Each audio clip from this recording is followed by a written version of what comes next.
For those that don't know, the PD43, which is what this was based on, is a very colorful cookbook that used to come out every year, every 2 years in a different color. So I've got like 16 from 1972 in my basically in one of my shelves, but I no longer get them because of your database. So and I use it all the time. So thank you for that, and thank you for the introduction, and thank you all for coming out tonight, and thank you for being here.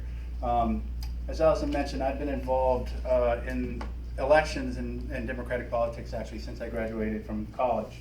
I didn't really know what I wanted to do. I did computers, but I had managed a breakfast restaurant, so I decided to wait tables. Within a couple of weeks, I got involved in a state rep campaign, and for any of those people that have worked on small elections, 2 weeks after being involved in the election, I was a campaign manager. Basically paying nothing, but somebody who was young, willing to work many hours, and just really enjoyed it.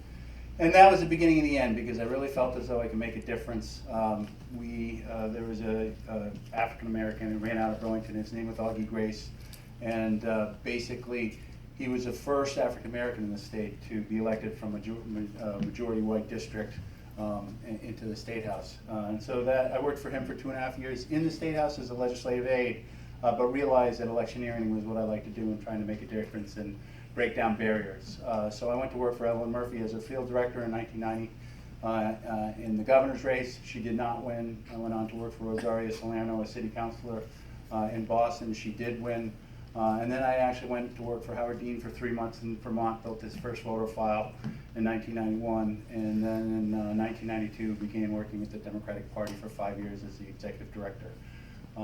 Really enjoyed that, moved on to work in campaigns in New Hampshire. I worked on Al Gore's race, I worked on John Kerry's 2004 race, worked on Hillary's primary in 2008, and then on Barack's general in 2008, and then for many other candidates since then. Basically as a targeter, survey research person.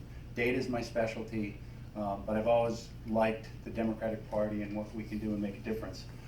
So last summer this job came open, decided that I'd like to give it a shot and run for chair of the party. Not expecting to have Donald Trump as our president. The election happened a week after the election, after the national election. So there were 3 or 4 days after the national election, before I was elected, that I was like, do I really want to do this?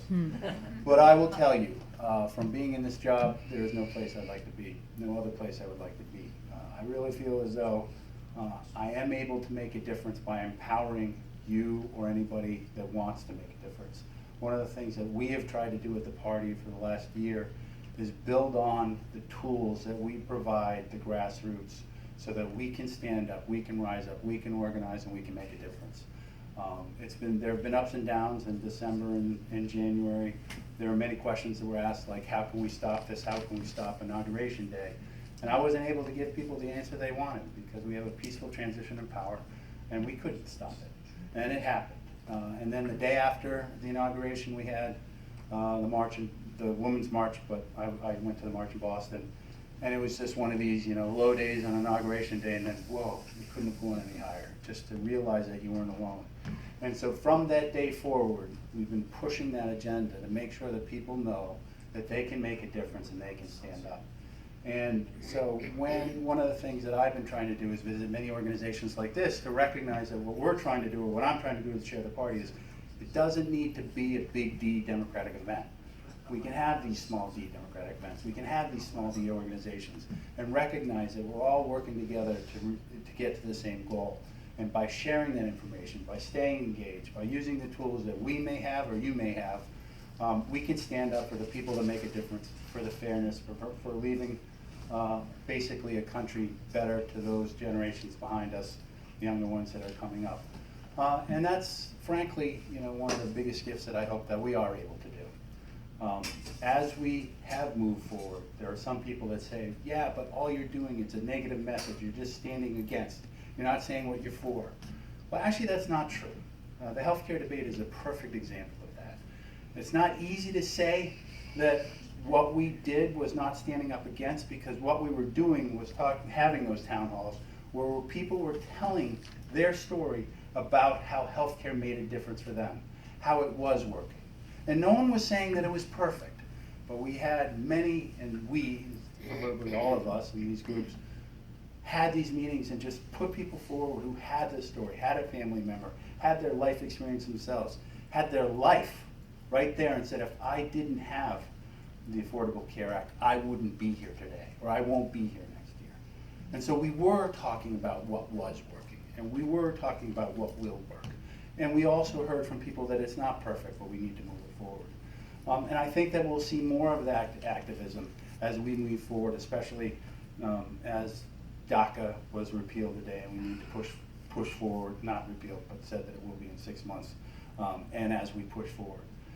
As we talked about with the Free Speech Saturday that happened three Saturdays ago, it was just nice to be there on that day and recognize that you had 50 to 60 people, I'm giving them some numbers because I don't think it was that much, 50 to 60 people in a bandstand, and you had 40,000 people marching with some incredible signs, some incredible energy, and just a great feeling.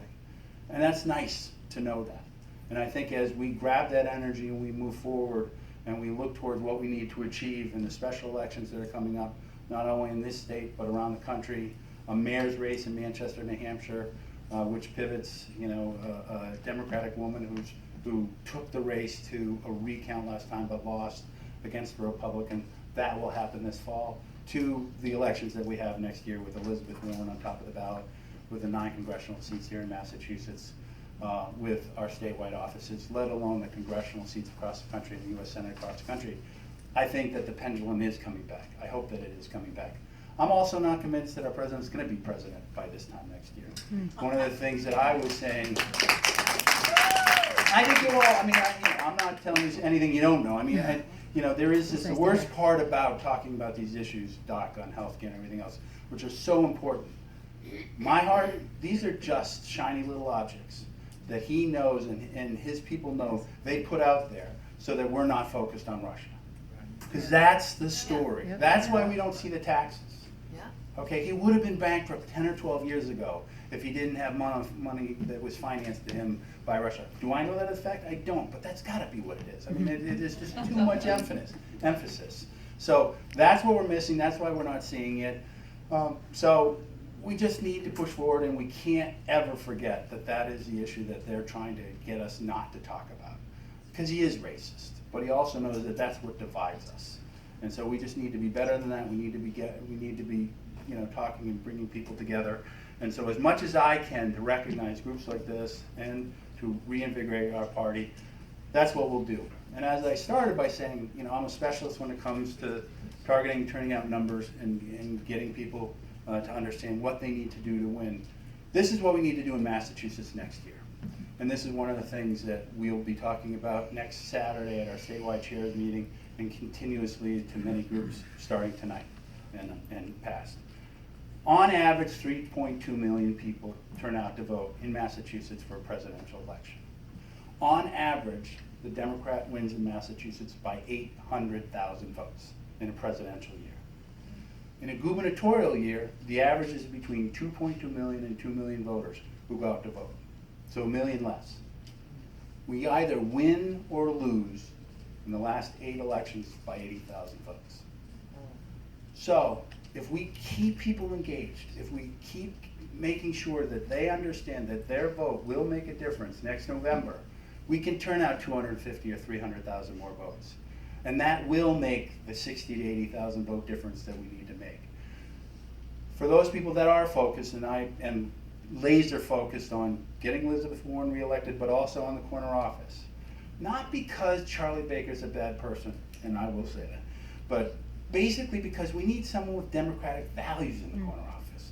When we talk about climate science, we could be like California, and we could have a governor who would stand up and saying, okay, you're going to defund those satellites, we'll put up our own because we make them here in Massachusetts. We don't have a governor that'll say that here, and we don't have a governor who will actually stand up for us. He gets disappointed about things, but he doesn't speak against them. And we need someone who will be at the Women's March, not across the street. Okay, just the Human Rights March that we saw, he was actually in the police chief superintendent's building during the march. But you never heard him say anything, you never heard him in Boston. He should have been out there marching with us and making a stand. But he knows he's got to base it, he's got to worry about coming at him from the right. So we need someone with democratic values. If we keep people engaged, not only will we ensure that our Democrats get reelected, but we will be able to turn out more voters. So the back of the envelope plan for what we're trying to get our town and ward committees to do, and hopefully many activists, is we're going to be involved in the Raise Up agenda, which basically is focused on collecting signatures this fall for 3 different items: paid family medical leave, $15 an hour, and millionaire's tax. So we've got to collect 110,000 signatures for that. We're going to encourage our town and ward committees to go out, talk to voters about those 3 issues, collect signatures, and work towards households where we've got people in the households who vote in presidentials but don't vote in gubernatorial, so that they feel engaged. In cities that have municipals like Gloucester, we won't be pushing that. We want you to work on your municipal races. If people have time beyond what they're doing in their municipal races, we'd love to have them do this. But they're activating their members. They're making sure that people are engaged. Next spring, we'll be moving that agenda even further forward by figuring out what we need to do to get those pieces of legislation and those ballot questions passed. So we'll be moving to a different level where we'll be talking about each town and ward finding a precinct coordinator for every precinct. And then during the summer, for all those precinct coordinators, they're going to try to identify 4 or 5 people to be their assistants. Way back when Tip O'Neill was turning the party, the state from Democrat to from Republican to Democrat, because that's what he did, he actually had street coordinators, and he was working with many of the priests and ministers across the state, figuring out who the most popular person was in each precinct to get it to switch so that they could get Democrats in the office and switch the House to be Democratic. So that's where we're going to be trying to take the party moving, so that by the time we have a Democratic nominee in September, we'll have a foundation beneath that candidacy that will be ready to work for them and get these people activated, because we know who they are. And so what I'm talking about is those people that are lazy voters. We know who the presidential year voters are. We need to talk to them 3 times before next September. After next September, talk to them 4 or 5 times. Make sure that they feel engaged. And I think that will make a difference for elections. So that's a very specific election. I can speak on many different issues. I wanted to allow a significant amount of time for questions. So I open it up to questions right now, if there are any questions. Yes. I am struck by some of the commentary about the Democratic Party, of which I'm a member. And the commentary is that nobody knows what it really stands for. Okay. Now, and I think it's important to make a distinction between a platform position, which is a stance, versus a value statement, which is core. Do you think the Democratic Party is making a sufficient effort to get clear around our fundamental values that are inviolate? Yeah, I do. As a matter of fact, I think that one of the things that we did do this past spring, but that we will always find when you don't have a standard bearer, is if you look at the first 2 sentences of our platform, you'll see that the values that we stand for are fairness and equality and moving in raising the level of the platform for those people that need to be helped, and just making a fair economy, moving people forward. So I think that the Democratic Party, because it's such a big tent, has a great message. But one of the things that you find when a party doesn't have a standard bearer, they're always looking for who the next person is and who is that person that's going to be the standard bearer. We have an issue right now, a very specific issue, where they're trying to drive us away from the topic of jobs. Because what is important is basically the fairness, basically the pay equity between the top 1.5%, top 5.5%, and the lower middle income. Because it's a significant change that started in 1980 and has just not stopped. And that's where the millionaire's tax comes in, and that's where we'll be helped here in Massachusetts. When people begin to realize how the income growth in that sector has not only grown in the last 35 years, let alone the last 8 years when our incomes have been stagnant, people will begin to realize, okay, they've got something that we don't have. And then we will have a better chance of talking about the tax structure and making it more fair. By pushing us off onto the social agenda, okay, we're then following that shiny object. So we do need to stand up for those. We need to stand up for education. We need to stand up for basically the way that we prosecute crimes. And so that criminal justice reform is very important.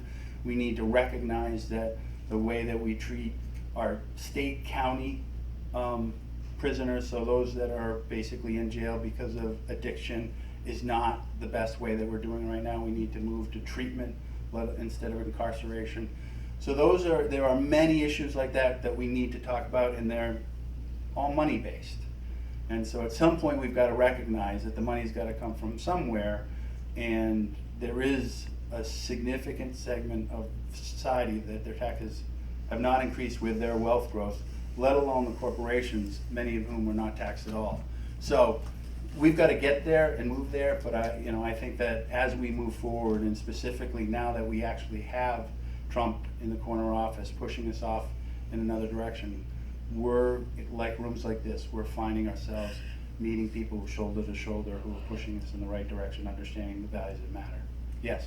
But I'd just like to say that I agree with you, I'm interested in what you have to say, but where the Democratic Party is failing is to put what you just said into a sentence that people can repeat over and over. It's like,